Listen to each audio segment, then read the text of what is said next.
e a Mariana também vai começar gravando lá, só para não ter nenhum problema, tá bom?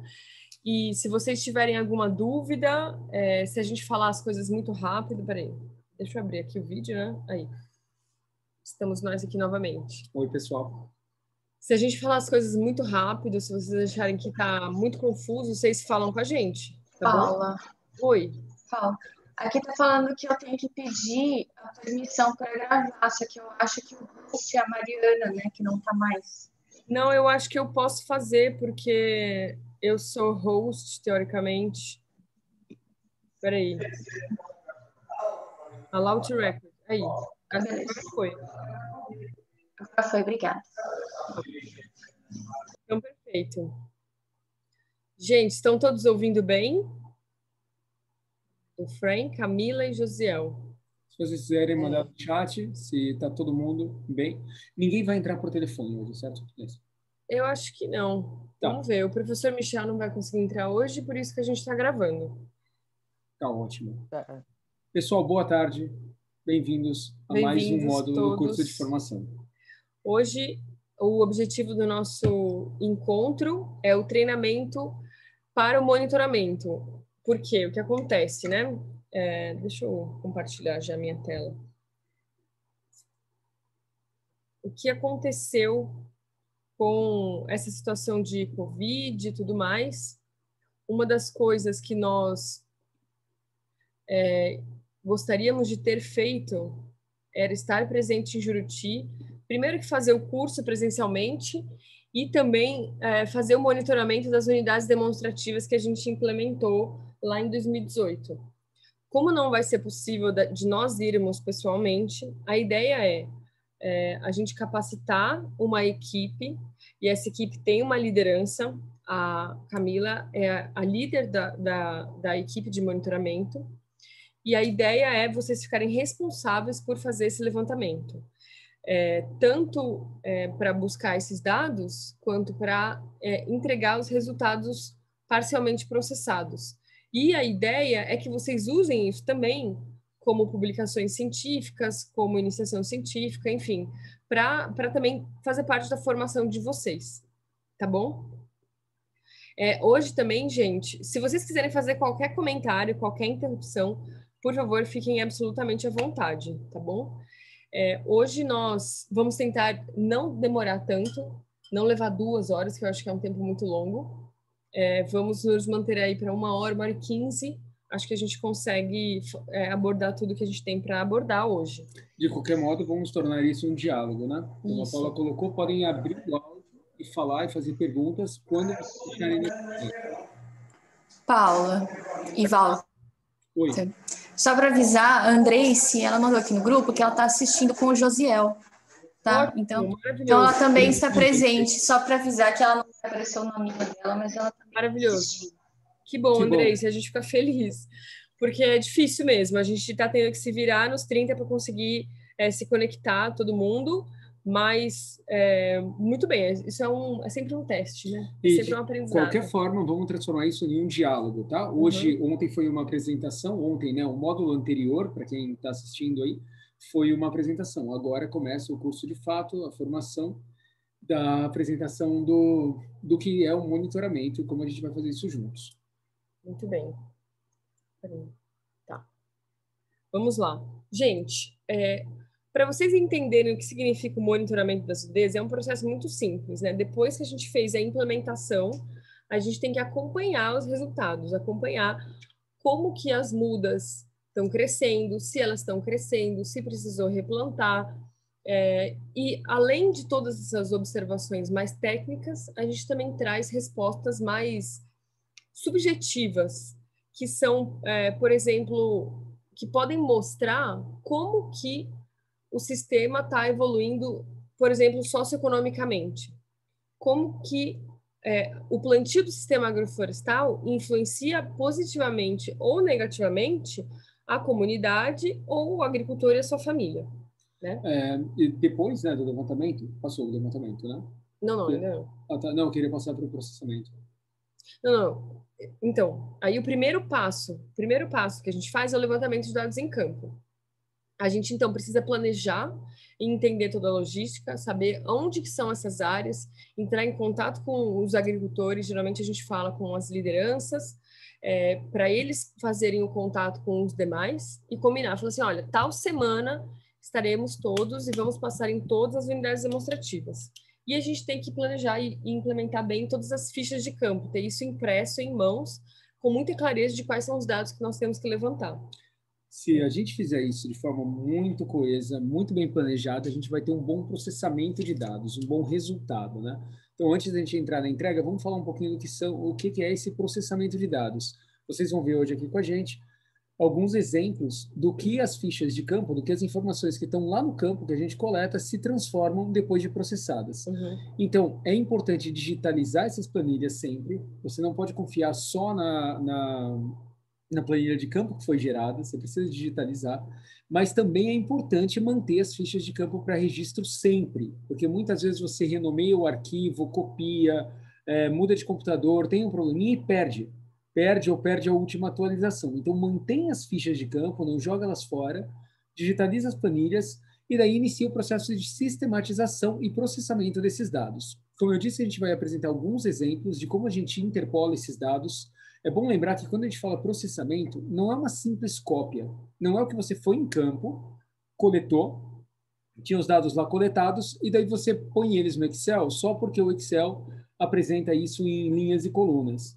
Não é isso. Na verdade, a gente leva para o Excel para processar esses dados. Excel ou outro programa estatístico de processamento de dados. Porque a gente quer ver quais são esses dados comparando eles, né? Transformando eles em dados. Transformando eles números, em né? números, em resultados. Então, é isso que a gente vai ver um pouco hoje também, e depois vamos fazer isso juntos. E tudo isso vai gerar a entrega dos resultados, né? Então, a gente vai fazer a avaliação dessas UDs, nós fizemos e vamos fazer agora juntos, a discussão e conclusão e elaboração do relatório. Então, com o bom processamento dos dados, vai trazer essa avaliação, então os números, as notas, né, o ranking, vai trazer um processo de discussão para a gente saber o que aconteceu, por que aconteceu. Muitas vezes isso não é explícito, são os números que vão mostrar. E daí, a partir disso, um relatório pode ser elaborado. E aí, esse relatório ele pode ser destrinchado, tá, pessoal? Então, a gente não precisa... a gente pode pegar esse mesmo relatório e dividir eles em em áreas temáticas. E aí, essas áreas temáticas podem ser, por exemplo, projetos de pesquisa de vocês. Resultados são super amplos, né? Relatórios são super amplos, então os resultados se desdobram. Lembrem sempre disso, pode ser uma publicação científica mais puramente para comparar dentro de uma mesma espécie, se uma variedade ou um espaçamento deu uma maior taxa de mortalidade ou de sobrevivência, pode ser a comparação econômica do sistema, comparando com a monocultura da mandioca, por exemplo, ou qualquer outra monocultura de soja em Santarém. A gente pode fazer uma série de estudos, pode ser completamente focado em gênero, em aderência, em quais foram as críticas, os comentários, transformar isso em gráficos e ver como o sistema está se comportando dentro de uma comunidade, como a comunidade está percebendo esse sistema. Isso nos dá as ferramentas necessárias para melhorarmos a nossa didática a cada passo, a cada novo sistema. Então, lembre-se sempre que os resultados, a discussão, os relatórios vão nascer lá do levantamento de campo, vamos nascer lá do que foi colhido no campo. Então, a gente sempre pode melhorar um pouquinho os dados, mas a gente nunca vai ter dados bons se a gente não tiver feito um bom levantamento. Então, tudo isso aqui se amarra. Então, gente, hoje a gente vai abordar bastante com vocês essa parte do levantamento de dados em campo e do processamento de dados. A ideia é que quando vocês forem de fato a campo, que vai ser no ano que vem, quando a gente tiver o ok, o aval, tanto do WRI quanto da Alcoa Foundation, a gente vai fazer juntos a organização do campo, a organização das planilhas e a digitalização e sistematização de todos os dados, tá bom? Então, isso é um processo que a gente vai fazer conjuntamente. Bom, falando então especificamente sobre o levantamento de dados em campo, vocês precisam, antes de tudo, conhecer as unidades demonstrativas. Se familiarizar, né? E visitar, saber onde é que elas estão. Então, a gente implementou, essas aqui são algumas delas, né? A gente fez mapeamento por drone, desde o começo, na verdade, a gente fez já 3 vezes a foto de drone das áreas, e Eu não sei se todos vocês já foram para o Mamuru, lá do lado, como é que chama? Do Laguinho? Não, Do daquela Laguinho? comunidade que tem já Da em... Galileia? Não, já no estado do Amazonas. É mais perto do Ah, Amazonas do que do Pará, né, pessoal? É bem longe, Mamuru. Vila Mas... Brasil, Vila Vila Amazônia, algo assim. Amazônia. Isso, Vila Amazônia. Vila Amazônia. É. Exato, da Vila Amazônia. Quem que falou agora? Não, desculpa interromper, foi o Alex. Pode Cheguei. falar, Alex. Não, só complementando mesmo aí, que eu já olhei no mapa algumas vezes lá, Vila Amazônia, Mamuru e tal, essa região lá. Isso. Ótimo. Mas você nunca foi lá pessoalmente, né? Não, não fui. Então vai agora. É importante, gente. É só seguir a estrada indo sentido a Pra mina, Galileia. virar à esquerda lá na frente, descer a Galileia toda, cruzar para Galileia e depois vai reto, você bate lá no Mamuru. A gente já foi de moto. Mas a gente já foi de tudo quanto é jeito. Depois, 36 quilômetros para frente, é Vila Amazônia já. Dá para ir de barco também. Mas lá no Mamuru, a gente implementou muitas unidades. Na verdade, lá foram 15 unidades, né? Não, 17 unidades. 17, desculpa. das 22. Né? De todas as 22, 17 estavam lá. E foram mais numerosas porque foram menores. Então, nessa área, tem muitas unidades de 1/4 de hectare, né? Meio hectare. Então, a gente espalhou um pouquinho mais dentro da comunidade, tá? E nosso objetivo aqui hoje, apresentando os mapas para vocês também, é ajudar vocês a se familiarizarem com duas coisas, com as unidades demonstrativas e com os mapas. Então, isso aqui foi gerado para vocês entenderem, isso faz parte do monitoramento, tá? Muito provavelmente, agora, no próximo monitoramento, vocês vão ver se as áreas expandiram ou diminuíram, né? Esperamos que elas tenham expandido as áreas de agrofloresta.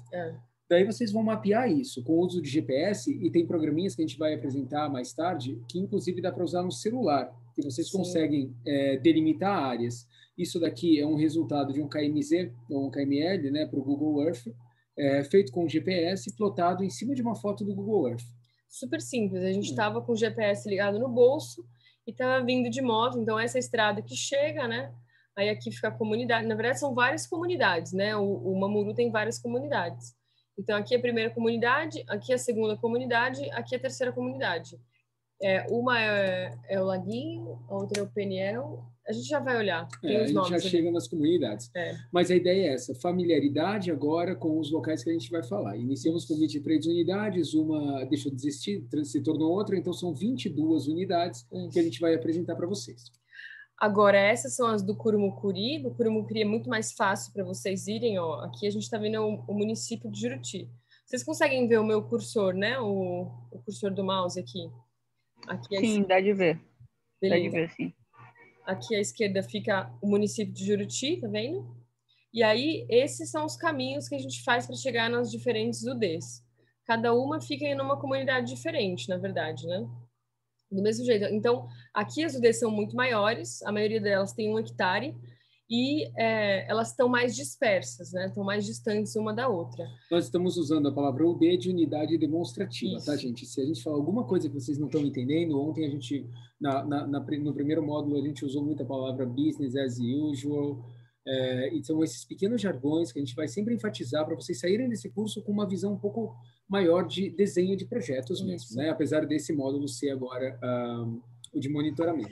E também falando especificamente de projetos, você saber fazer um monitoramento, mostrar que você sabe fazer e apresentar resultados depois, né? Depois da implementação, 1 ano depois, 2 anos depois, fazer esse monitoramento faz parte do projeto também, para a gente apresentar os resultados, né? Então, isso é super importante. Paula? Pode falar. Falando em siglas, digamos assim, eu queria saber o que é KMZ. É tipo um programa que você consegue fazer essas demarcações, certo? É uma extensão. É um tipo de arquivo. Sabe quando você tem um arquivo de texto, ele é .doc. O arquivo do Word, sim. ele é .doc. Sim. O arquivo do Excel, ele é tipo XLS. Eu não lembro. Nós vamos fazer XSL, assim, ó, no final dessa apresentação, a gente vai enviar no grupo de WhatsApp alguns KMZs, ou KMLs, daí da região, e daí vocês tentam abrir no Google Earth. É só arrastar dentro do Google Earth. E ele vai abrir. Na verdade, gente, desculpa, mas a gente pode fazer isso agora. É bem Podemos fácil. juntos, eu acho que é... Quer ver? Eu vou ter... Ó, a gente mostra para vocês que é uma ferramenta que a gente usa. Vocês estão vendo a nossa tela? Dá de ver. O que tu compartilhou, né? Aqui, o mapinha. Ainda não apareceu a outra, se você abrir o outro. Agora sim. Tá vendo? Então, eu tô abrindo aqui o Google Earth. Algum de vocês já usou o Google Earth? Já. Eu já usei. O Alex também acredito que já usou. Ótimo. Porque isso daqui é uma... Os meninos todinhos já viram. Isso é muito fácil. Então, ó, vamos lá. É. Vamos para Juruti aqui, ó.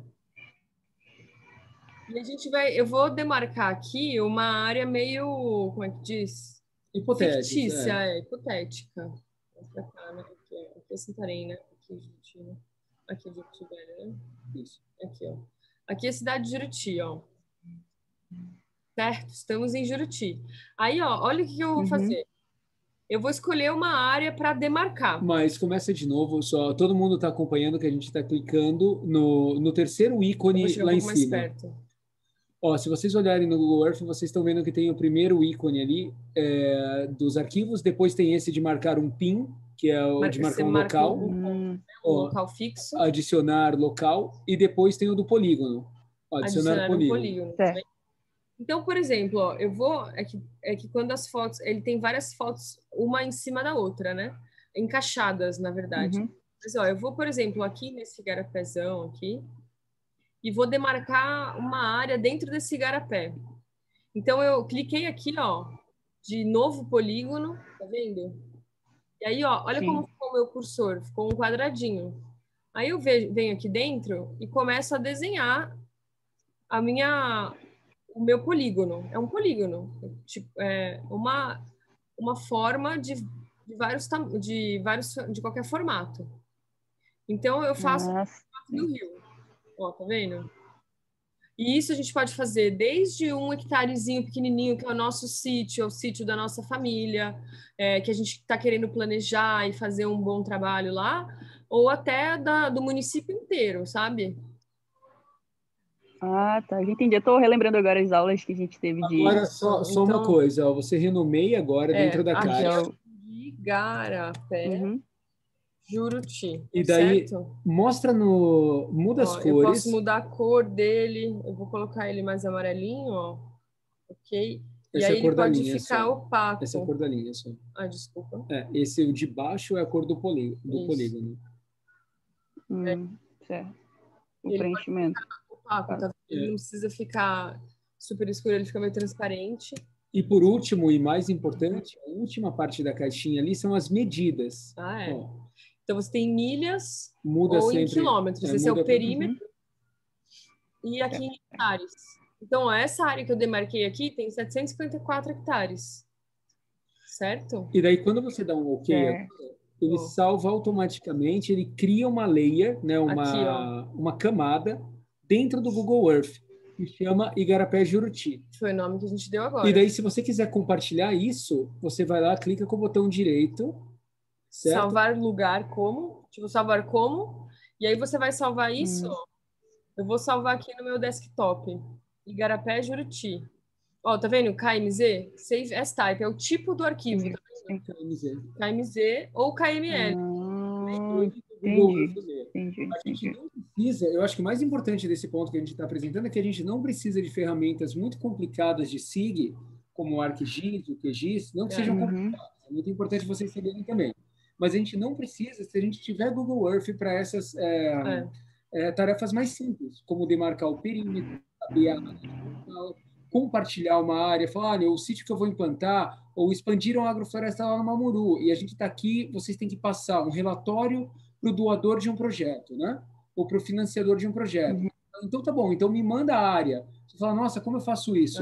Você pode ir lá e demarcar com o seu próprio celular andando, ou você pode localizar aqui pelo Google Earth e falar, aqui era perto desse igarapé, perto da cidade, tinha aquela coivara, essas árvores grandonas perto da estrada. Você acha ele olhando aqui por cima, olhando pelo satélite no Google Earth, cria um polígono e cria um polígono, salva um polígono, faz exatamente o que vocês estão vendo ser feito na tela agora e manda. E quer ver mais? Se vocês quiserem tornar isso como relatório, né? Se vocês quiserem tornar isso relatoria mesmo, põe no print view agora. Não, no file print. Nossa. Então, se você vem em salvar em impressão, ó, isso é um modo de impressão. Então, eu venho aqui, ó, coloco o nome do mapa, ó. Cidade. Juruti. Urbano, por exemplo. E aí a gente fala cidade ao lado de Santarém. Então, aí já tem aqui um mapa. Com a escala, com o norte. Agora o que a gente vai fazer é o seguinte para vocês acompanharem, né? Salva esse como... Olha, ele dá a escala aqui embaixo, tá vendo? Vocês conseguem ver? A escala aqui, ó. Então, isso daqui são 4 metros, o norte está para lá. Todo mapa tem que ter isso. E daí aqui em cima vocês vão ver... Aqui, salvar em PDF. Né? Salvar em PDF. Então, você não precisa imprimir necessariamente. E agora a gente vai enviar para vocês esse mapa, como ele ficou impresso em PDF. Ó, ele vai imprimindo. Vamos enviar no grupo e vocês abrem e vão poder ver depois. E vamos enviar também o KMZ, que a gente acabou de salvar aqui, o KMZ hipotético do Igarapé, para vocês abrirem no Google Earth. Só para vocês se acostumarem. É só arrastar para dentro da tela do Google Earth, nada mais. Vocês acharam muito complicado? Beleza. Não.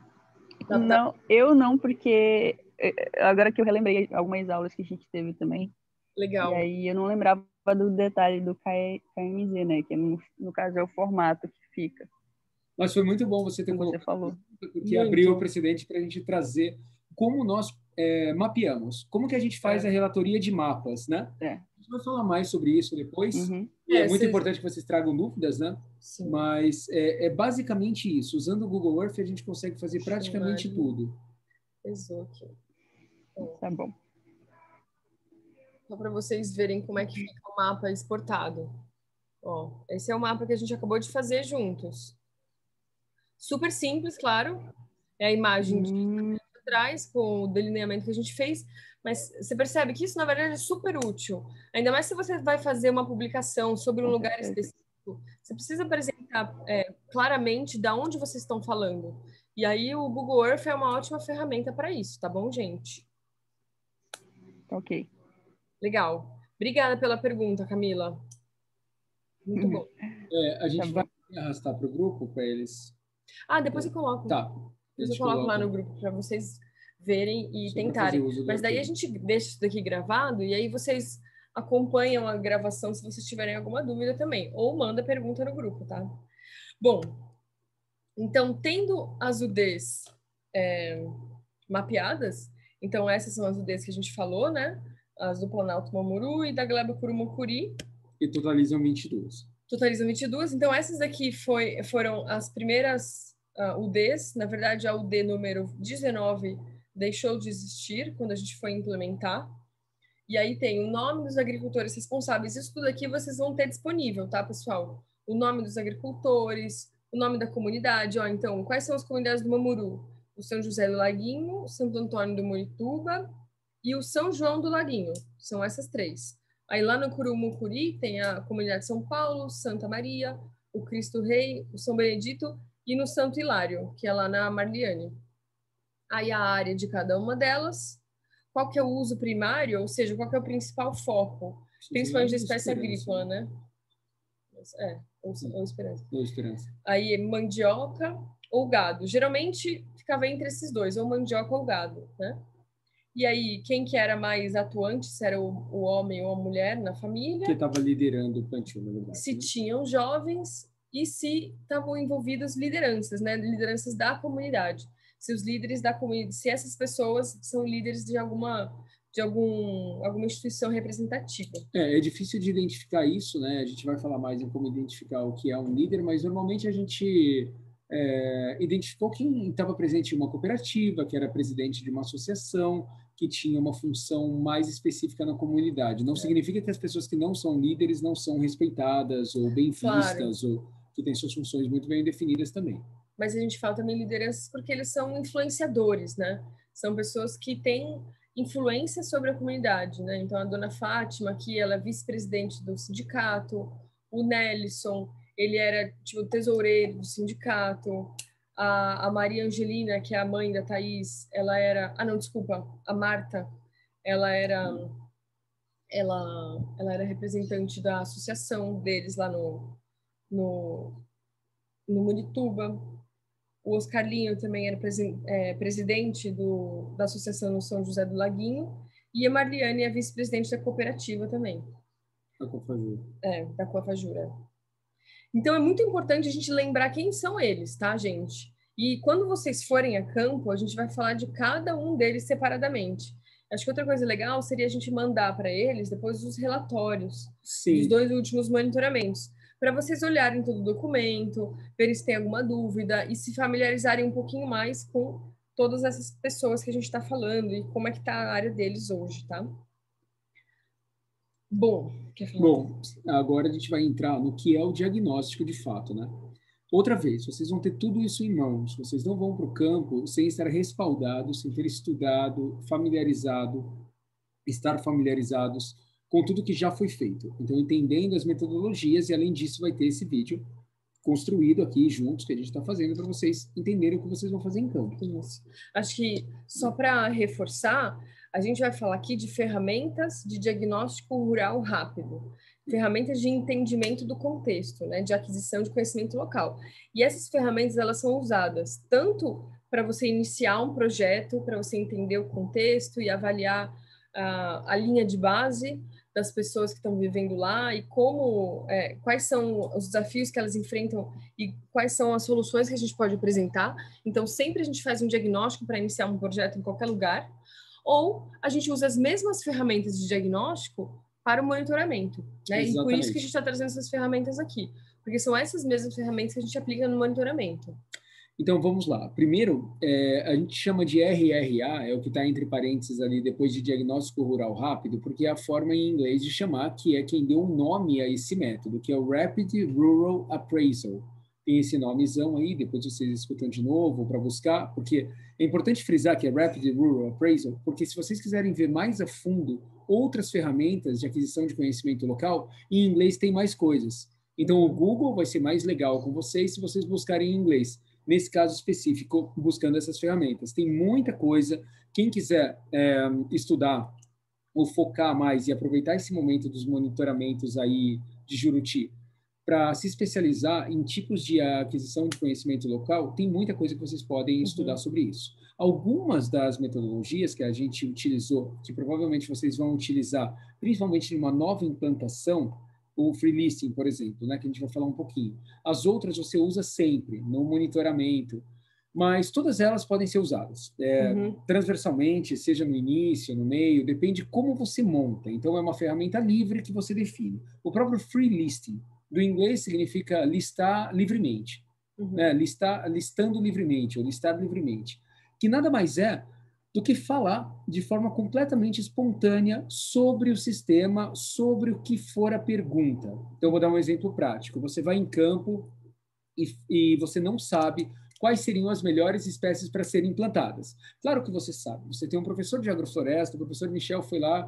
e falou que os ingás são muito bons, que o açaí cresce bem nessa zona que fica alagada, que tem babaçu. Você sabe algumas coisas. Mas você não sabe se essas pessoas, se esse agricultor específico que você está indo, prefere plantar cacau, cupuaçu, ou se ele quer plantar uma madeira, por exemplo, uma ucuúba, porque ele vai fazer uma mesa. Então, o que você faz primeiro? Você leva ferramentas de free listing. Nesse exemplo da espécie, você pergunta, fale-me espécies que você gosta. Fale-me sobre espécies que ocorrem naturalmente na área. Fale-me sobre as espécies que você vê todos os dias. Você listou tudo. Não, faltou perguntar. Me fala das espécies que você nunca mais viu, que sumiram. Me fala de uma espécie, ou de várias espécies que você gostaria de ter aqui, mas acha que não vai dar aqui. Então, percebeu como que a gente fez free listing com espécies? Vamos falar agora com práticas de manejo. E daí eu já vou pular para o próximo exemplo, mas só para ver se todo mundo pegou o que é o free listing, quanto importante é isso. Parece simples, mas é muito importante, na verdade. Por exemplo, práticas de manejo. me fala sobre todas as práticas de manejo natural, agroecológico, agroflorestal que você já ouviu falar. Puta, não sei, nunca ouvi falar, não sei se está certo, se está errado. Então vamos tornar ainda mais fácil. Eu vou listar algumas práticas de manejo para você e você me fala se tem a ver com agrofloresta ou com agroecologia. Então, essa forma de free listing é um diálogo, é uma conversa, onde você lista livremente diversas palavras sobre espécies, sobre práticas de manejo, quando a gente está falando de sistemas agroflorestais, ou sobre qualquer coisa para ajudar a coletar dados do que seria melhor ou do que seriam as opções. E eu acho que uma observação interessante é que a gente tem que tomar muito cuidado com a maneira como essa pergunta é feita. Acho que o Walter deu exemplos muito claros aqui, mas às vezes a gente fica meio afobado e acha que o agricultor está demorando para responder, e aí você fez a pergunta, não, quais espécies você tem aqui? E aí você está olhando que ele tem uma mangueira plantada no quintal dele. E aí ele fala. Aí você fala assim, não, mas e manga, né? Manga também. E aí você começa a falar, não, mas você tem caju? Mas você tem, não sei o quê. Então você começa a falar antes dele. Então, na verdade, a gente tem que ter paciência e não ficar colocando palavras na boca do agricultor. Esse não seria o free listing. Você estaria estragando a metodologia, prejudicando a metodologia. E todos eles vão se complementar, tá? Essa vontade que você está falando, manga, olha a manga aí, fala manga logo. Ele vai chegar lá porque a gente vai falar do pairwise agora. Porque se ele não falou manga de primeira, não é porque ele esqueceu, é porque ela é menos importante, provavelmente. Não a manga, tá, gente? Vocês estão olhando lá um exemplo. Uma planta, uma goiabeira que está lá no fundo, e ele não fala goiabeira porque ele não vende, é porque não tem valor, porque está caindo, e ele não come manga porque ele não gosta. Então, tem uma razão. E a gente vai falar a hora que chegar no pairwise. Falar um pouquinho do questionário semi-estruturado. Eu acho que questionário, todo mundo sabe o que é, né? O que é o questionário semi-estruturado? É esse questionário que também não fica colocando na boca da pessoa que está sendo entrevistada o que você quer escutar. Porque se eu for lá e definir de novo, eu vou fazer sempre os mesmos exemplos, mas é bom vocês lembrarem que isso serve para tudo, tá?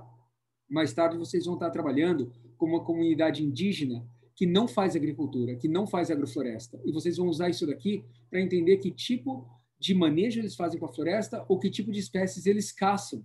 Ou até mesmo que tipo de linguagem eles usam para nominar espécies venenosas e medicinais, como eles diferenciam. Então, serve para tudo.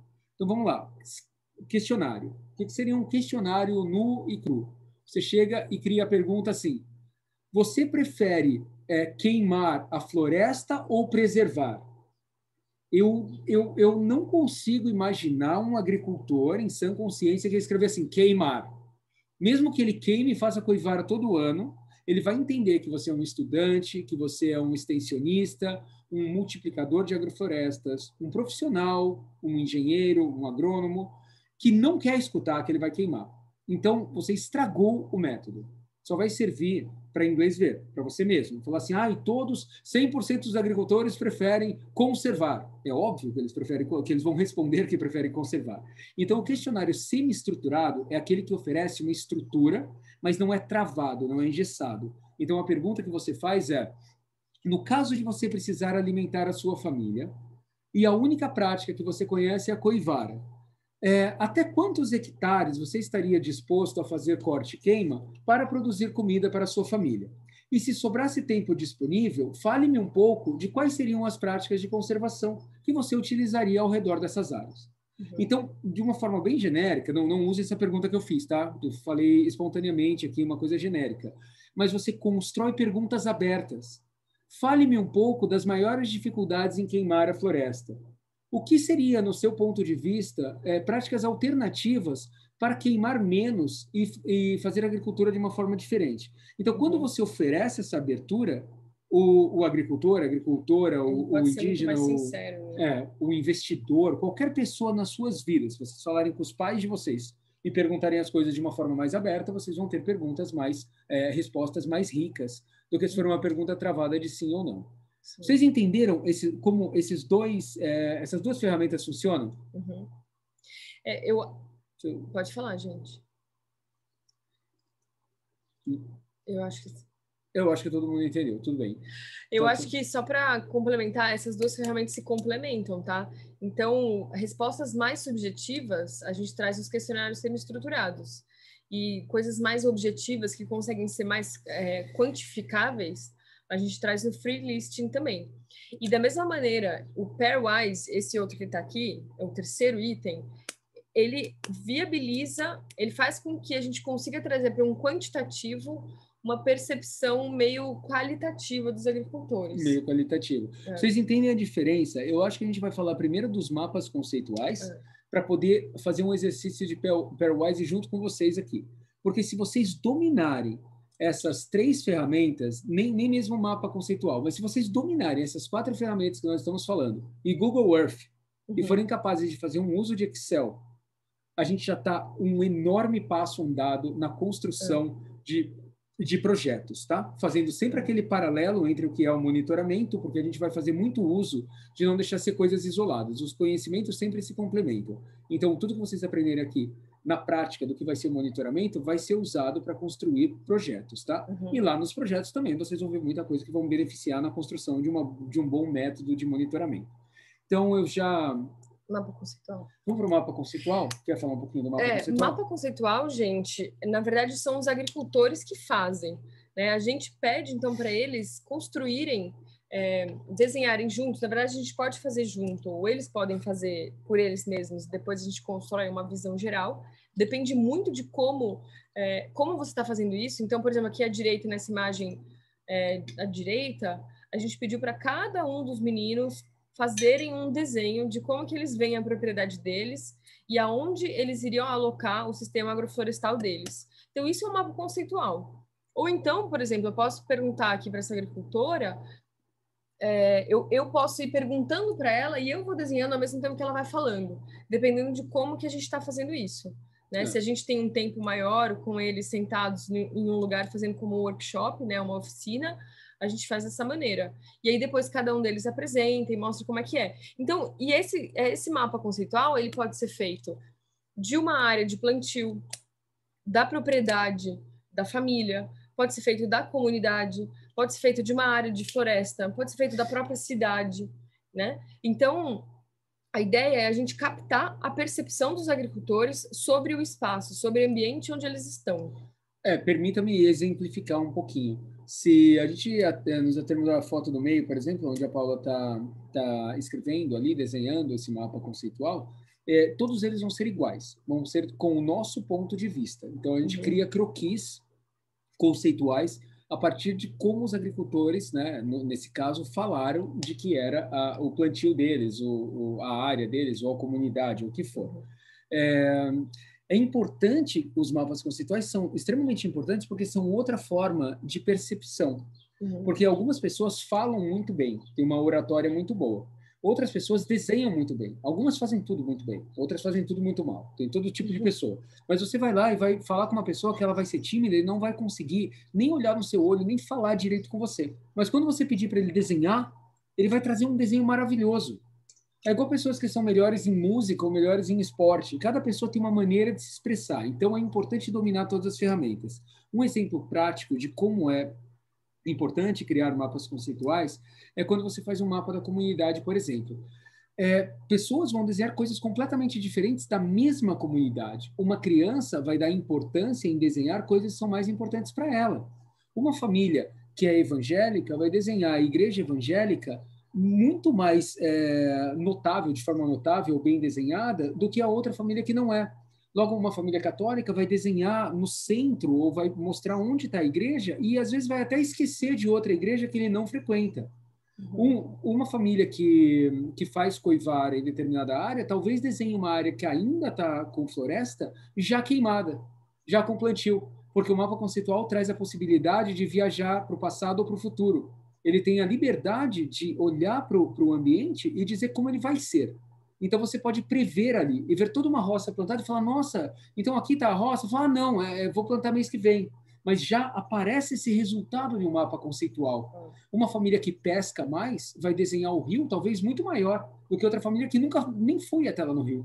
Porque ele está concentrado no Planalto e fala, tem um rio lá, ele faz um risquinho. O outro vai desenhar quase o mapa conceitual inteiro só de rio. Então, percebe a importância da gente captar essas nuances nos diferentes tipos de percepção? E aí, quando a gente fala de captar essas nuances, também, se a gente percebe que tem uma família que dá muita atenção para a pesca, por exemplo, que isso é muito importante para eles, a gente tem que entender que se a gente for propor alguma solução, alguma mudança, ela necessariamente tem que passar pela pesca.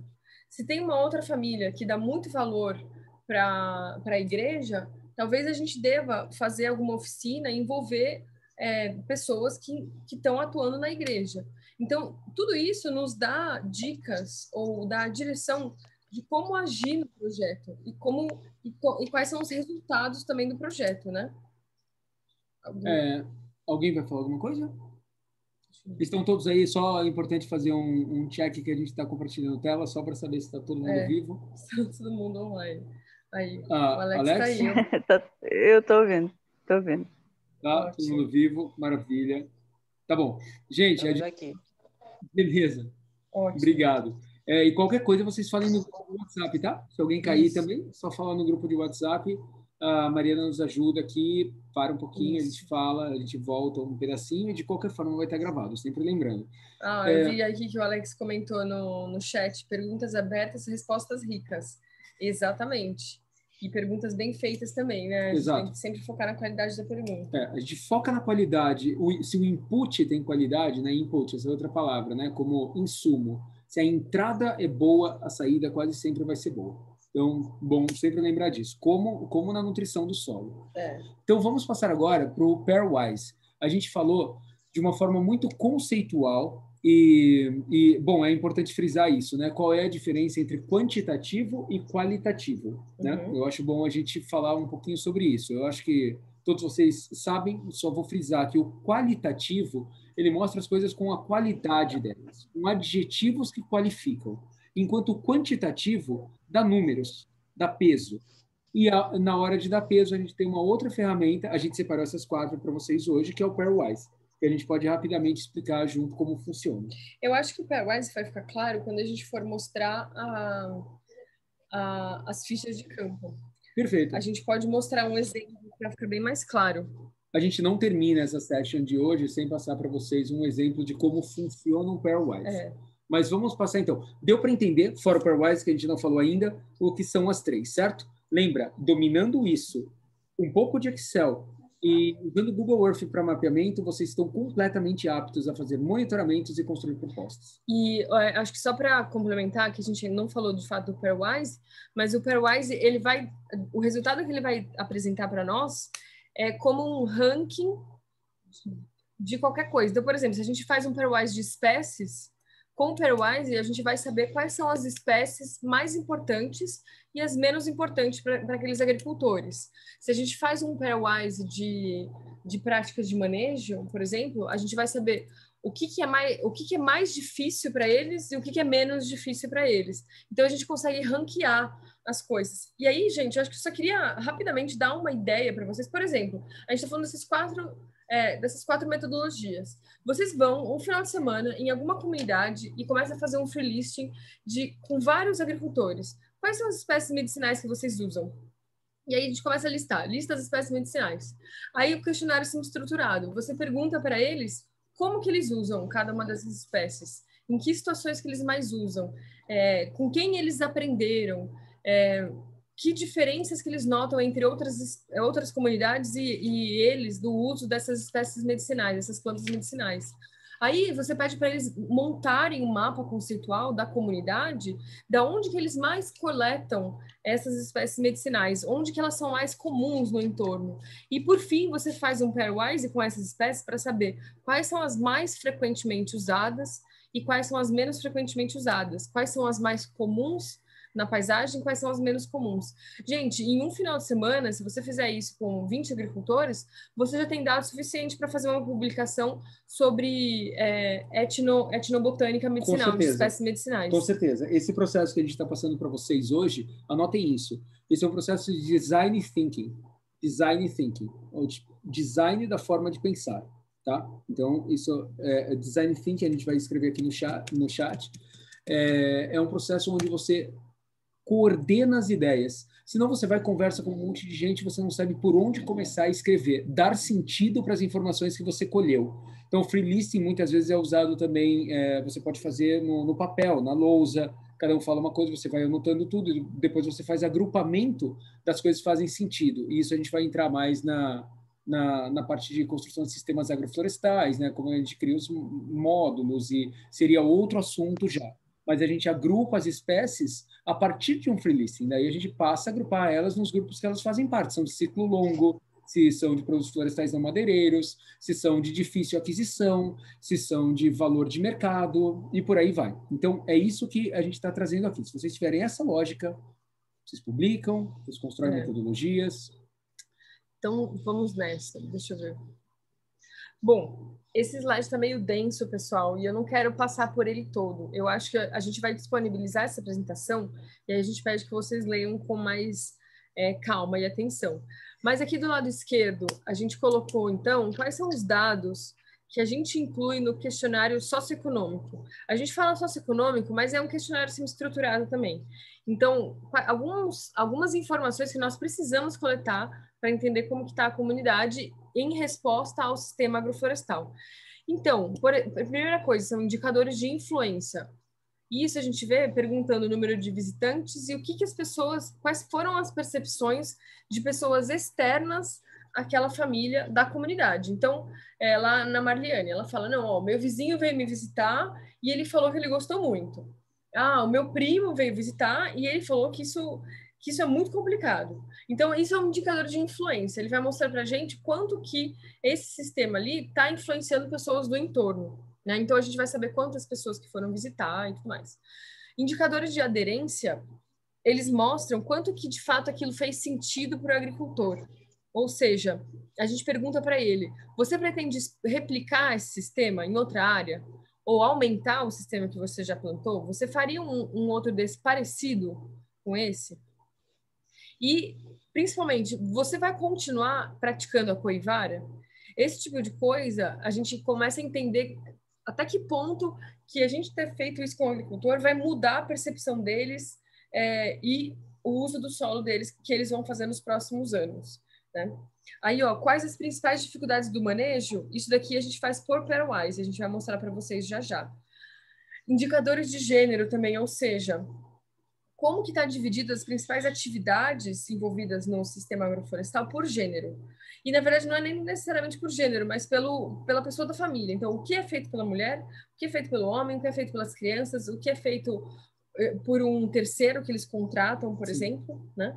E aí, a gente quer incluir agora os custos, o que eles estão gastando para manejar essa área.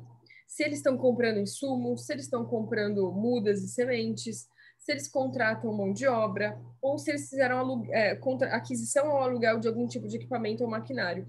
Isso vai trazer para a gente os custos daquele sistema produtivo, quanto que eles estão gastando no sistema. E a gente também vai querer levantar quanto que está produzindo e o que isso está sendo refletido em receitas. Aí, para cada uma das espécies no sistema agroflorestal, a gente vai perguntar quais foram os produtos que já foram colhidos até hoje.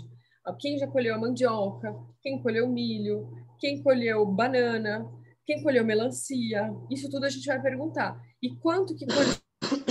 E aí o quanto, na verdade, o agricultor sempre vai chutar, ele vai saber mais ou menos. Ele vai falar, eu colhi 10 caixas. Aí o outro falou assim, eu colhi 5 sacas.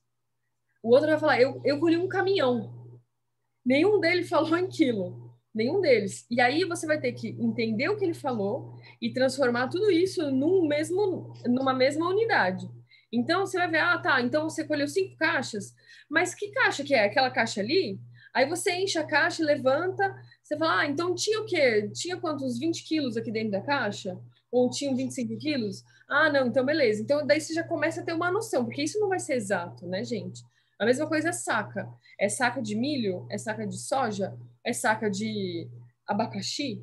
Né? Então, tudo isso é o que vai ajudar a gente a definir em quilo depois. A gente vai ter que traduzir o que a agricultura falou para quilo. E só lembrando, interrompendo, para dizer que dá para automatizar tudo no Excel, tá? O importante é a observação de campo. Depois, lembra, processamento dos dados, lembra, depois de levar os resultados do campo, faz várias colunas onde cada uma processa. Troca para caixa, para saca, para seco. Um está in natura, o outro está seco já. Põe todos os fatores de perda. E daí, conversando com os agricultores, coletando os dados, anotando e checando com dados... Oi? Acho que é o Alex. Alguém que perguntou alguma coisa? Wilma? Não, tá bom. Vai, pode falar. Bom, e aí, a partir disso, a gente também tem que perguntar aonde que você vendeu esse produto? Se ele vendeu, né? Ou você doou para a comunidade, ou você consumiu todo ele na sua família, ou que mercado você acessou? Você vendeu na feira? Você vendeu no supermercado? Você vendeu para o município vizinho? Né? Como que você comercializou isso? E por quanto que você vendeu? Ah, eu vendi a caixa por R$10. Eu vendi minha saca por R$80. Aquele caminhão ali foi R$1.000.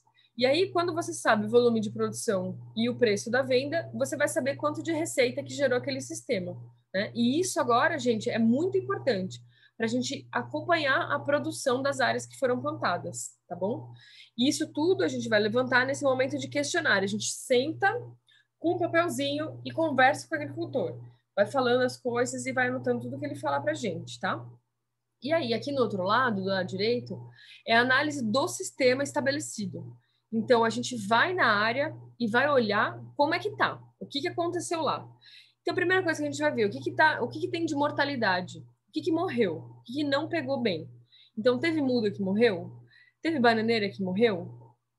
Quais foram as espécies que morreram mais? E a ideia é a gente fazer uma amostragem, tá? Então, a gente vai em uma ou duas linhas, dependendo do tamanho da UD, e vai acompanhando na linha quantas mudas, quantas falhas que tem. Ou seja, eu estou andando aqui tem um pau rosa, tem um açaí, tem uma laranja e tem um cupuaçu. Aí aqui está faltando tem um espaço maior, e aí tem de novo laranja, cupuaçu, açaí. E aí eu falo, não, então aqui morreu uma. E aí você marca que morreu. Né? E aí, se em duas linhas morreram, tipo, 3, aí eu consigo extrapolar isso para a área total, tá? Outra coisa é o replantio. Então, se morreu muito, a gente tem que saber se o agricultor fez um replantio. E isso a gente vai notar também pelo tamanho diferente das mudas, né? Algumas estão maiores, outras estão menores, as que estão menores provavelmente foram replantadas. Também, se os agricultores notaram pragas ou doenças, isso a gente tanto pode perguntar para o agricultor quanto pode observar em campo. E existe um checklist, um passo a passo de itens para a gente observar se está bom ou se não está bom, ou se está médio, né? Vai ter uma graduação aí. Então, aqui, por exemplo, checklist para avaliação do estabelecimento. Então, a gente vai lá e olha das árvores, né? E isso daqui, gente, depois a gente vai mostrar aqui. Das árvores, quantas árvores elas estão 100%, estão 50% ou estão muito mal? Eu acho que a gente pode mostrar a ferramenta, né? Para elucidar um pouco como funciona essas mas notas. Isso daí é com os agricultores, né? Isso aqui é eles que vão levantar no campo. Certo. Então, por exemplo, quando a gente fala da efetivação de cada elemento do sistema, significa o quê? A matriz arbórea, as frutas, a linha de serviço, as bananeiras, a cobertura de solo, a cobertura na linha de biomassa, na linha de plantio e a cultura agrícola nas entrelinhas. Isso daqui, a gente está falando de 1, 2, 3, 4, 5, 6, 7 itens que a gente vai observar no sistema. Então, por exemplo, a mandioca, ela é a cultura agrícola do sistema, é o primeiro item. Segundo item, as árvores. Terceiro item, as frutas. Quarto item, a linha de serviço, as sementes que foram plantadas aqui, né, que germinaram. Quinto item, as bananeiras. O sexto item, a cobertura de solo aqui nas linhas. E o sétimo item, a cobertura de solo na área inteira. E essas 7 coisas, a gente vai dizer em que nível de qualidade que ela está. A gente vai dar uma pontuação para elas. Essa pontuação existe, tá, pessoal? Essa pontuação a gente usa para classificar pagamento por serviços ambientais, por exemplo. Então, ela pode ser monetizada, transformada literalmente em dinheiro, em compensação. Então, na verdade, a gente vai estar fazendo monitoramento aqui para fins de avaliação apenas, né? A gente não está monetizando nada ainda, mas esse tipo de metodologia é usado justamente para ver quanto de impacto está sendo gerado. Ou seja, quanto daí dá para extrapolar para quanto de carbono, quanto melhorou na biodiversidade, e isso corresponde a quanto em reais, se a gente for compensar uma área. Então, é bom pensar nisso, que quanto mais acurado, né, mais preciso for, novamente, bons inputs vão gerar bons dados vão gerar boas publicações ou até retorno financeiro. E aí, outra coisa que a gente avalia é o estabelecimento, a qualidade do estabelecimento. Então, a gente calcula a média de mortalidade, né, a partir do dado que a gente levantou aqui, e a taxa de germinação das sementes da linha de serviço. Então, aqui, ó, essa linha aqui, ó, aqui no centro, é a linha que foi plantada de sementes. Então, a gente não sabe quantas árvores tem ali, quantas de fato germinaram, né? Então, a gente tem que contar isso. Quantas germinaram, a gente sabe, que a gente já fez essa conta, que a gente já fez o monitoramento. Agora, a gente quer saber quantas que permanecem no sistema, né? Quantas que ainda estão no sistema. E aí, a gente faz um mapeamento, então o ideal seria vocês terem um drone disponível para tirar essa foto aérea, ou demarcar com o GPS, caso não seja possível, e fazer uma observação geral e um diagnóstico visual. Isso é outra coisa, que é sempre legal fazer alguma observação extra que não foi avaliada, que não foi levantada aqui, em cada uma das UDs. Então, gente, todos esses dados a gente vai levantar em cada uma das UDs. Então, é muita informação que a gente levanta em campo, tá? Bom, isso aqui a gente já falou. Opa, perdão. Aí.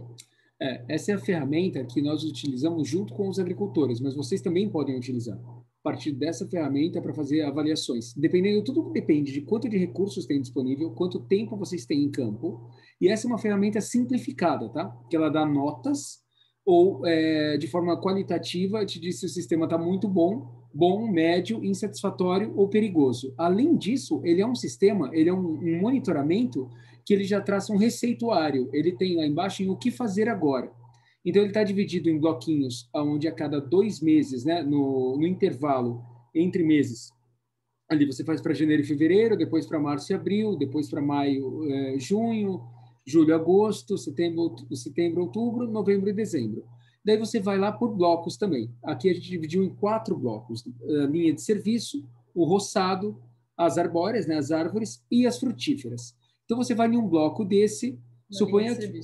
vamos fazer esse exemplo com a linha de serviço. Você olhar a linha de serviço, como que está a linha de semente, como que está a linha de serviço no mês de janeiro, fevereiro, né? Você marca lá, está muito boa. Você marca um X aqui, né? Aqui, na verdade. Você marca um X aqui. Daí você vai lá no mês de março e abril. Você vai lá de novo, entre março e abril, vai olhar, você olha a linha de serviço, vai marcar um X aqui na frente? Não. Você vai olhar como que ela está, fala, nossa, ficou meio ruimzona, vou marcar aqui no médio. Mesma coisa, o roçado, vamos ver as arbóreas, né, que tratam das árvores do sistema. Você olha lá e morreu um monte de coisa, nossa, está insatisfatório, não era o que eu esperava, logo aqui no primeiro mês. Então, o que eu faço? Eu tenho que fazer replantio dessas mudas para poder substituir as frutíferas por mudas mais fáceis de conseguir, adubar as mudas com esterco ou composto, reforçar as leiras com galhos, marcar as mudas com estacas altas para não perder a muda no mato, né? Manter o mato roçado, conversar com os outros agricultores para ver o que aconteceu com as deles, como está andando as agroflorestas, convidar familiares, vizinhos, pessoas ou até voluntários para ver e para poder ajudar nesse plantio ou fazer um puxirum, um mutirão. Então, isso daqui traz uma ideia do que poderia ser feito. Então, tudo isso que a gente conversou daqui, vocês veem, dá para fazer uma ferramenta simples, bastante simples, onde você tem agrupado em 6 e não 12 meses, para facilitar, para não ter que ir lá a cada mês, mas sim entre 2 meses, a cada 2 meses, olhar de forma bem geral, se você dá uma nota de 1 a 5, de perigoso a muito bom, e olhar os itens dividido em 4. Então, ao invés de ir olhar para o mato, para a floresta, para a agrofloresta, falar, nossa, tá bonito, tá feio, você vai e olha a frutífera, vai e olha a linha de serviço, vai e olha o roçado, e olha dentro desses 5 aspectos. Então, fica mais fácil, isso aqui também se torna uma ferramenta depois, dado depois, que pode se tornar resultado. E, assim, isso tudo é qualitativo, mas a gente consegue até fazer dele quantitativo, porque aqui, ó, isso aqui são porcentagens, né? Então, por exemplo, quando está de 90% a 100% bom, de 70% a 90%, de 70% a 50%. Então, isso é uma pontuação. Então, a gente consegue transformar um dado qualitativo em um dado quantitativo. Isso também é muito bom para comparar áreas, né? E isso daqui, gente, vocês vão levar para campo, tá? Junto com os agricultores. A ideia, na verdade, é eles estarem com um papel desse e acompanharem o sistema deles ao longo do ano, e aí a gente buscar esses dados com eles, tá? Então, a gente entrega um papel desses, explica, a gente já fez isso, na verdade, né? Já explicou como usar e precisa ir acompanhando ano a ano esse preenchimento. E aí a gente vai pedir para vocês imprimirem isso e levarem para cada um deles para o próximo ano, né? Uma das fichas de campo, então, acho que só para a gente não demorar demais, a gente tem, então, basicamente 3 fichas de campo, provavelmente vai ter mais dessa vez, mas isso é tudo muito fácil, ó. Então, do lado aqui esquerdo, a gente tem as 23 unidades demonstrativas. Então, por exemplo, eu estou na unidade demonstrativa número 1, que é da dona Hilda, lá no Curumucuri. E eu venho na linha mortalidade. Eu noto lá que a mortalidade está muito baixa, porque tem muita coisa bem. As mudas estão ótimas, que eu contei aqui nessa linha, menos de 10% morreu, então eu marco aqui a mortalidade. Aí, replantio. Será que ela vai substituir alguma das que morreu? Tipo, se morreu o açaí, será que ela vai plantar outra coisa no lugar? Porque ela não achou que o açaí foi bem? Ela vai replantar nas próximas chuvas ou não vai replantar? Ela acha que assim tá bom. Se tem alguma outra causa de mortalidade, então formiga, seca prolongada, calor excessivo, animal, praga ou doença. Então, quais foram as principais causas notadas? Ou o efeito de mudança climática, uma seca, um veranico do nada no meio do verão, que já aconteceu, né?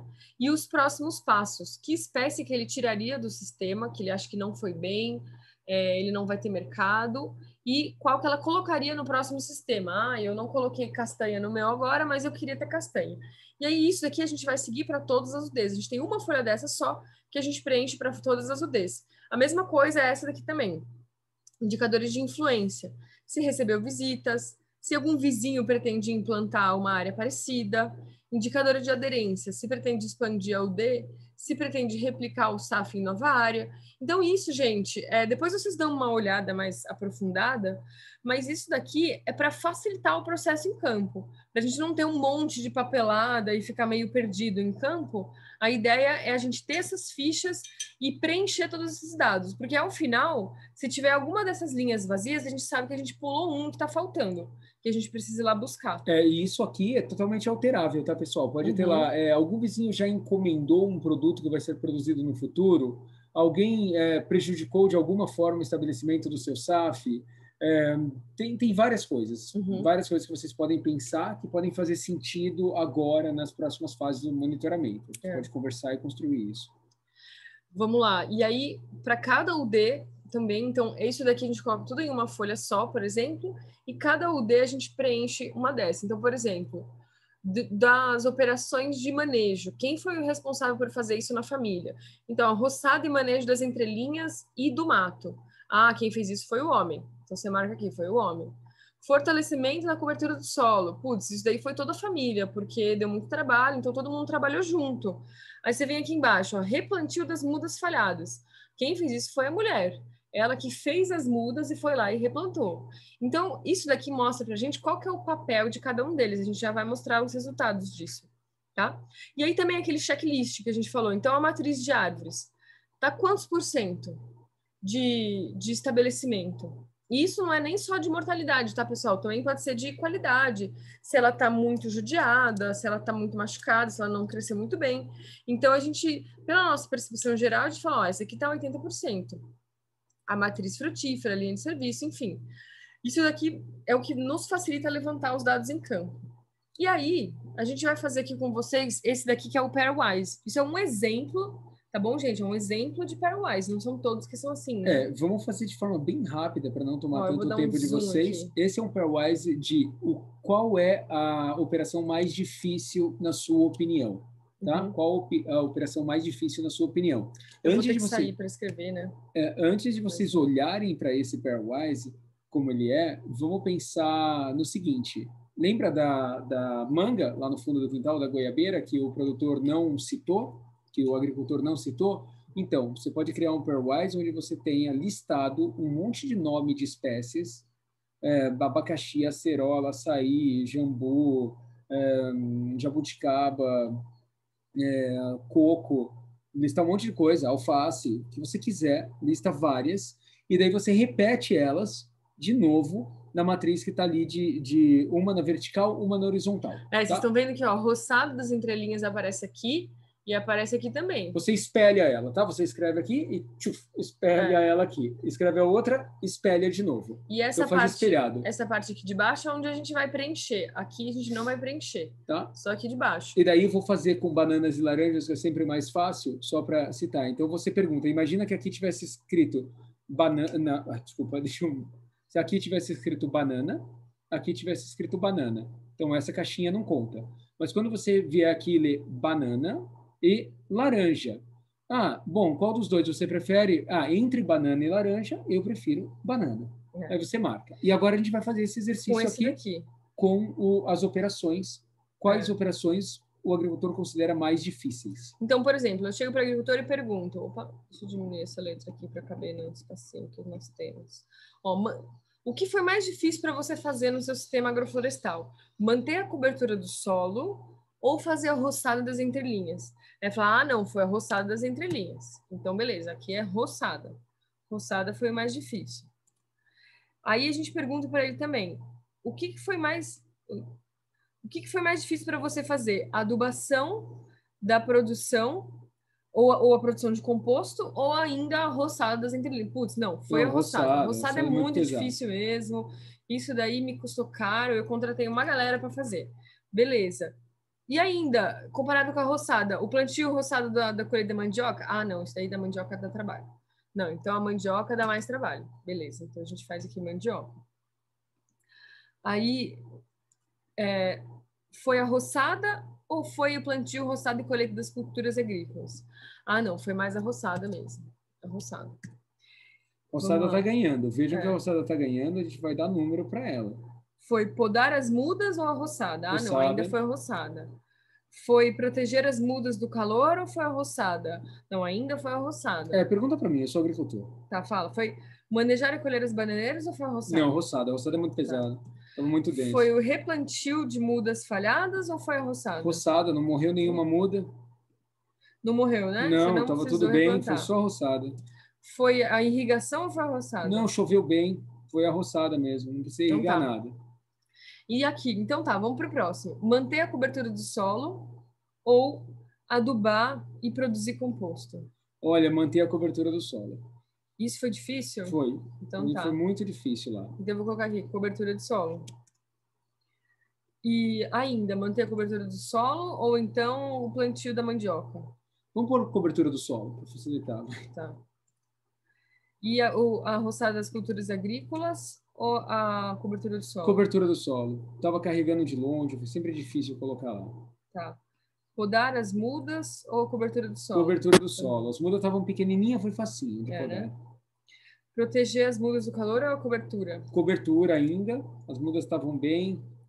Manejar e colher as bananeiras? Cobertura. Tá. A cobertura estava muito difícil. Deu trabalho, então. Ou replantio das mudas falhadas? Não falhou nada, lembra? Então foi a cobertura. Tá. E irrigação também. Também não irriguei, então para mim foi muito mais difícil manter a cobertura do solo. Muito bem. Então vamos para o próximo. Qual que é o próximo? Próximo agora é adubação. Produção de composto ou plantio da roçada de mandioca? O plantio da roçada. Foi a mandioca, então. Foi a mandioca. Ainda o composto ou as culturas agrícolas? Eu acho que agora produziu o composto, né? Tá. Vou colocar CO. CO é composto. Já vocês vão entender por que a gente está fazendo tudo isso, tá? É bem lógico, né? Dá para entender, porque vamos pegar a lógica do exercício. É muito mais fácil perguntar para alguém o que foi mais ou menos entre duas coisas. Porque ficar falando, fala para mim das 20 coisas que você fez, o que foi mais fácil? É difícil às vezes, mas quando você pergunta assim, foi mais fácil eu podar as mudas ou produzir composto? Produzir composto, viu? Proteger as mudas do calor ou produzir composto? Foi mais difícil, né? Produzir composto foi muito mais difícil. Aí, manejar e colher as bananeiras ou o composto? O composto. As bananeiras foi fácil de colher. O composto ou o replantio das falhadas? Ainda Composto, não falhou nada, lembra? E também a irrigação, também é o composto. É o composto. Tá, vamos para o próximo. Aqui é o plantio roçado da mandioca. Ou as culturas agrícolas. Ah, mandioca. Mandioca dá muito mais trabalho, porque tem que fazer farinha e tudo mais, então dá muito trabalho. As mudas eu nem podei nada, mandioca de novo, foi bem mais difícil. Proteger as mudas do calor não precisei, mandioca foi mais difícil. E notem, gente, que não precisa ter sido difícil, só foi mais difícil. Comparado um com o outro. É igual falar assim, você gosta mais de melancia ou de caju? Fala, nossa, eu gosto das duas, que difícil. Não, mas fala uma, entre as duas, se tiver uma melancia e um caju. Ah, tá bom, vai, caju ganha. Então não significa que uma é ruim, tá? Vamos lá para o próximo. Agora, plantio, roçada e colheita agrícola ou podar as mudas? O plantio e roçada e colheita de agrícolas. Vamos ver. Para mim, essa foi tudo agrícola também, comparado com todas. Mas proteger as mudas do calor deu trabalho. Você jogou umas folhinhas lá, fez uma cobertura de solo a mais, colocou umas folhas de palmeira em cima para proteger. Mudas do calor. Vou chamar mudas do calor. Só que agora o resto vai ser tudo desse, né? Vai. Para mim, todo o resto, só proteger as mudas do calor, que foi um pouco mais difícil comparado com isso. Tá. E daí a gente, vê que vai acabando, vai ficando mais fácil, né? Porque vai chega terminando. No final fica fácil. Opa. E aqui agora, podar ou proteger as mudas do calor? Proteger do calor. Proteger do calor. Podar ou manejar as bananeiras? As bananeiras, né? Bananeiras. Podar, elas estão muito pequenininhas ainda, nem tive que podar direito.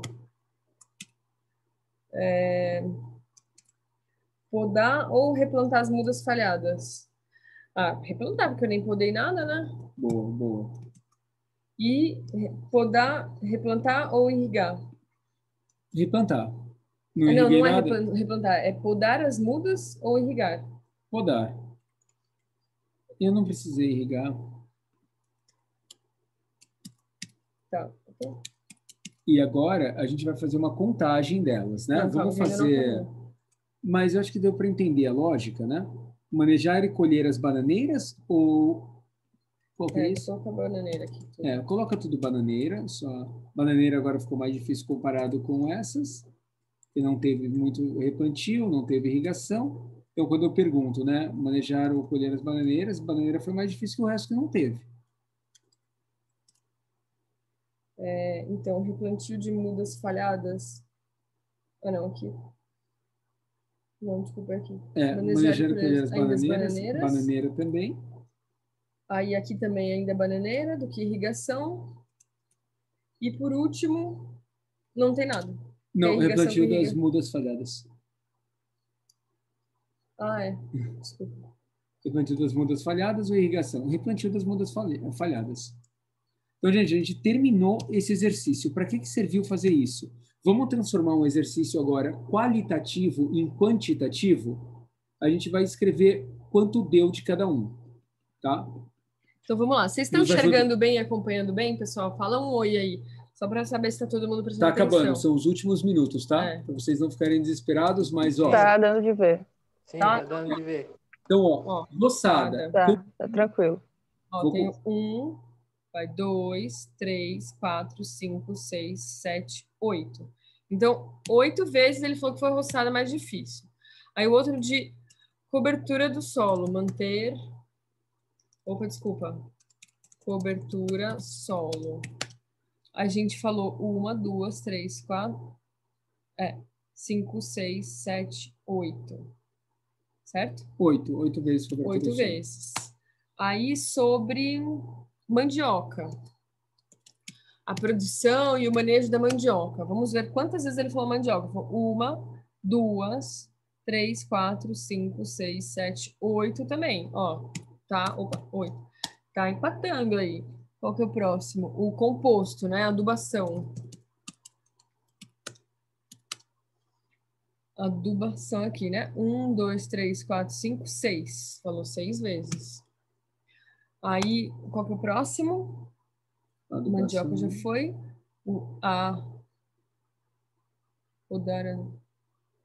Podar as mudas. E plantio roçado de qualidades agrícolas. agrícolas. Então, as agrícolas. Então, as agrícolas são 1, 2, 3, 4. As bananeiras. Sobe um pouquinho para todo mundo visualizar. Eu ia falar pra... tá. É porque tá pequenininho. As bananeiras tem uma... Ixi, esse B aqui é de bananeiras, bananeira, né? é um BA. Tá. Então, 1, 2, 3, 4, 5, 6, certo? 6 vezes bananeira. 6 bananeiras. Replantio das mudas. 1.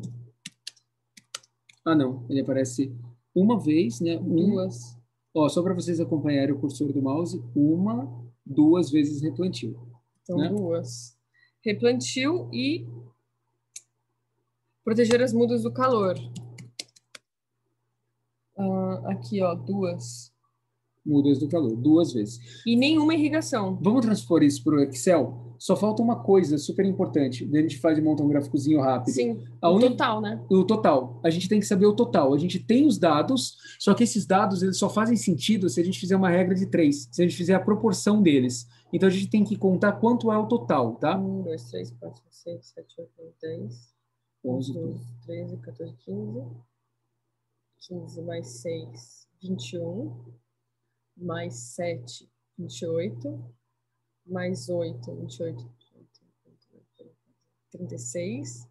Mais 9, 16, 17, 18, 19, 40, 45. 45 é o total. E aí aqui, somado, também tem que dar 45, tá, gente? 3, 18, 24, 34, 40... Ixi, tá faltando 1. Não tá? Põe 1 do calor aqui. A gente deve ter contado errado, só para fazer isso. Não, tá faltando 1. Assim. Tá, vamos ver no Excel, então, pessoal, como é que ficaria isso? Já copia.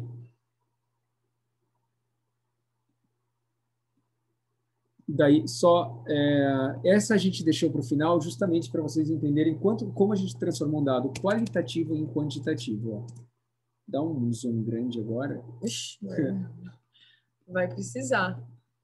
Bom, eu vou ter que primeiro escrever o número fora da célula, né? 888, 6, 4, 6, 2, 3. E irrigação é 0. Que ainda que também tinha irrigação, né? E agora a gente vai lembrar que por 45 aí, que é o somatório. Vou fazer a soma deles aqui. Certo. Agora vamos transformar isso em porcentagem? Vamos criar uma coluna e saber quantos por cento é isso. Vamos lembrar de travar a célula. Opa! Vamos lembrar de travar a célula. O cifrão, lembra? Trava aquela célula ali. A gente está travando na D14. Gente, quem de vocês sabe usar o Excel? Desse modo. Transforma em porcentagem. Olha o que nós temos. Eu sei um básico. Mas dá de aprender rapidinho. Dá. O que você que a gente fez até aqui? É muito simples. A gente escreveu lá no PowerPoint mesmo, podia ser no Word, podia ser no papel. Só transformou aqui, depois falou roçada, 8 responderam. 8 de quantos itens tinham? Tinham 45 respostas. Então saiu 8 respostas, roçada é o mais difícil, em 45. Daí a gente só pegou esse 8, dividiu pelo total, que dá 18%. Entendeu o que foi feito ali? Fez sentido? Estamos indo muito rápido, gente? Fez sim. Não, deu de entender. E vai ficar gravado, tá? Entender. E vai ficar tudo gravado. Agora monta um gráficozinho só. Olha que maravilhoso. Inserir gráfico. Vamos fazer um gráfico de pizza? Vamos fazer um de barra. De barra mesmo? Pode fazer mais de um. Então a gente tem um gráfico de barras com a porcentagem. A gente vê o que foi mais, o que foi menos. Faz um de pizza também. Ou a gente faz um de pizza. Calma, fica separada. Peraí. Você seleciona o dado e o valor que deu. E vem aqui e seleciona para fazer o gráfico. Muito bom. Pronto. E agora, bora publicar. Isso aqui, dá o D2, por exemplo. Isso aqui foi foi o que a gente descobriu na UD2, né? Oh, caramba. Então, aqui, ó, o que é mais difícil? A gente pode colocar aqui, vamos ver, data labels. Aí as porcentagens lá dentro, inclusive com, tipo assim. Boa. O best fit. Fica meio maluco, né? Daí vocês podem trabalhar isso da maneira que vocês quiserem. Mas, gente...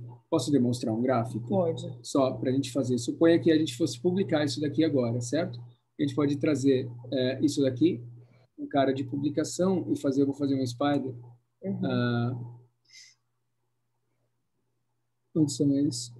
Eu não sei. Mas a gente vai mostrar. Ok, a gente vai mostrar ainda, né?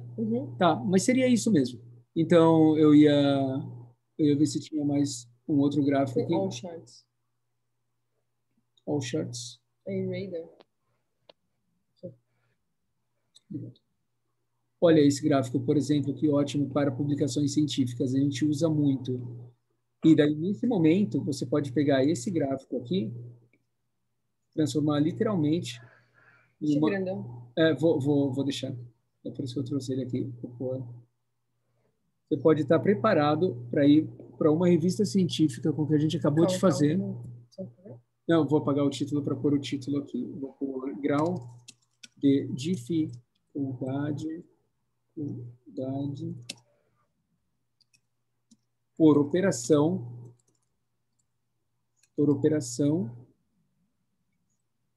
em SAFES no Mamuru, Juruti. Então, nesse momento que vocês têm aqui, ó,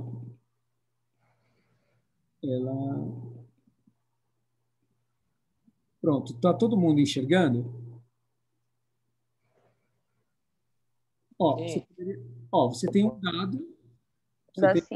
Um dado. Só as letras e o número que estão um pouquinho pequeno. Não consegue entender direito. Mas todos eles são o mesmo gráfico, tá? No zero desse radar, né? Quer dizer, no miolo, aí no centro do radar é 0, 18% que é o máximo é lá fora. Então, você pega um risquinho desse tipo calor. Mostra o calor ali, ó. Okay. Tá vendo em que faixa que ele tá? 6 e pouco por cento. Tá vendo? Ele tá tipo 7%, né? 7%. Pega replantio, por exemplo. Tá no não tem. 4 e poucos por cento. Tá nos 4. O replantio tá ali. Bananeiras, adubação. Essa é uma forma de demonstrar. Pode parecer mais fácil, mais difícil. O de pizza é mais simples.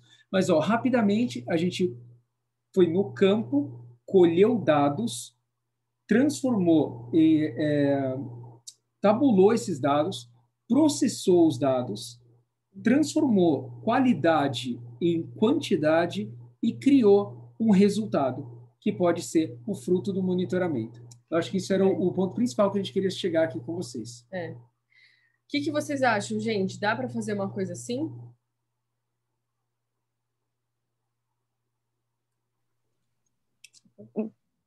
Claro que dá sim.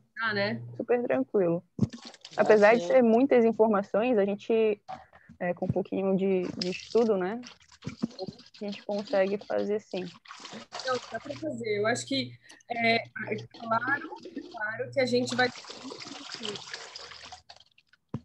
isso junto, tá bom?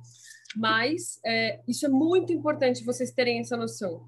Vocês entenderem como levantar dados e vocês entenderem como processar esses dados no Excel. Para a vida de vocês, isso é super importante, tá?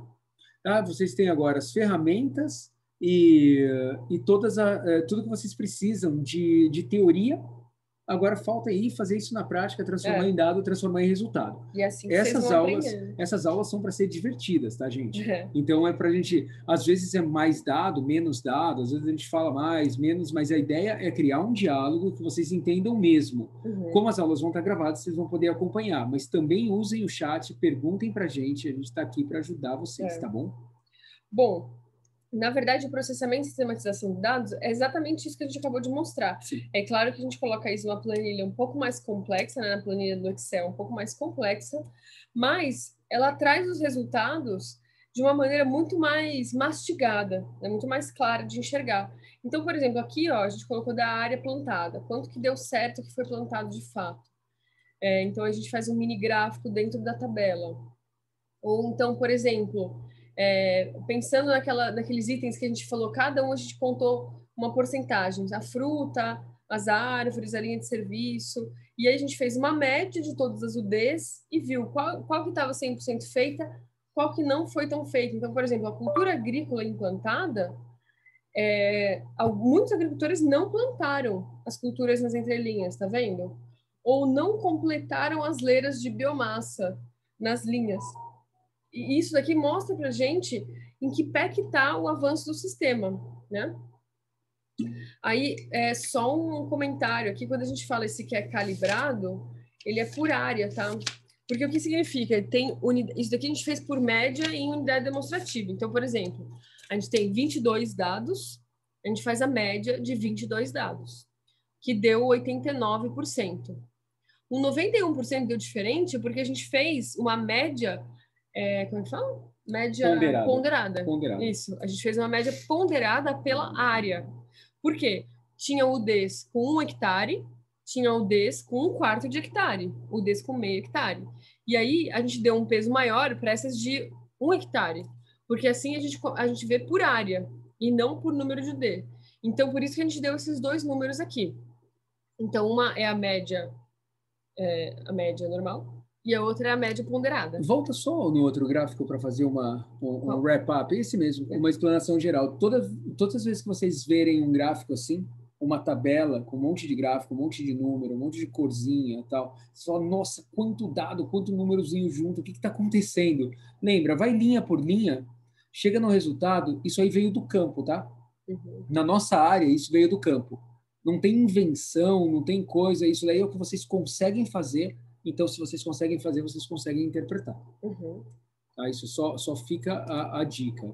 Olha aí, aqui um resultado os apresentado. Gráficos que a gente fez, né? E radar. a gente vai mandar para vocês, pessoal, os 2 relatórios dos monitoramentos que a gente já fez, para vocês lerem, pensarem, refletirem, falarem, nossa, será que eu faria isso? Será que eu daria conta de fazer isso? Enfim, para vocês começarem a se familiarizar, tá bom? Então, aí a gente fez isso por UD. Então, por exemplo, o SAF 1 deu performance 96%, que foi a média de tudo, ó. Isso daqui é por operação, igual essa que a gente fez agora. Isso aqui é por UD. Vamos lá. A linha de serviço. Quanto que germinou? A porcentagem de germinação, tá vendo? Ó? De cada uma das espécies que foi plantadas na linha de serviço. Ó, por exemplo, taperebá. Não teve germinação de taperebá. Isso significa que a semente que a gente usou não estava boa. Sim, né? Teve um problema com o taperebá. Então, essas coisas que mostram pra gente...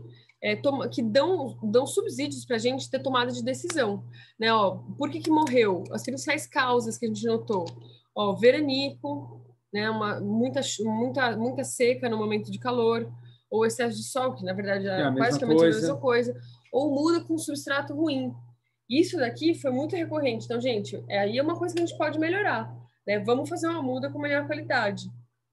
Aqui também mortalidade, a causa das mortalidades, a taxa de mortalidade e... qual seria a ação depois, em função da mortalidade? Daqui, desculpa, a causa é essa daqui, né? E daí, quem iria replantar, quem não iria replantar, quem já tinha replantado. Pode passar. Aí aqui também, quais são as espécies que eles mais citaram, que tanto sairia quanto entraria no novo sistema? Então, espécies que eles poderiam colocar novas, que têm potencial também de entrar no desenho. E indicadores de aderência, de influência. Então, por exemplo, se teve visita na UD, se pretende expandir a UD, quanta porcentagem da UD que de fato pretende expandir? Ó, foi 90% deles falaram que querem plantar mais. Mas ainda teve quase 30% que falaram que fariam a coivara. E isso é uma coisa que, se você perguntar, fala assim, mas não, você vai fazer outra queima? O cara falou, não claro vou queimar. Não, nunca. Não vou queimar. E aí, se você chegar para ele e falar assim, e aí você vai fazer um roçado de mandioca com coivara? Aí o cara, não, ano que vem eu vou fazer. Então você tem que pensar muito bem como fazer a pergunta, tá, gente? Que isso muda totalmente a resposta, tá?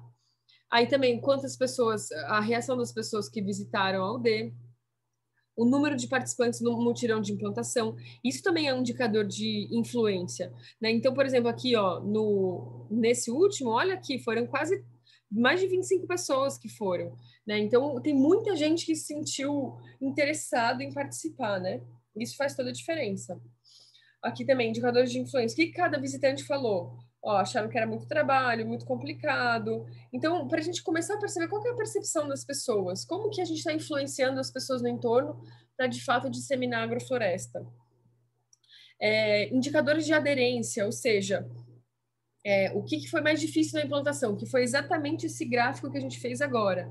Ó, cuidado depois do plantio deu muito trabalho, mas está tudo meio que lá, assim, ó. Então, 12% que deu mais...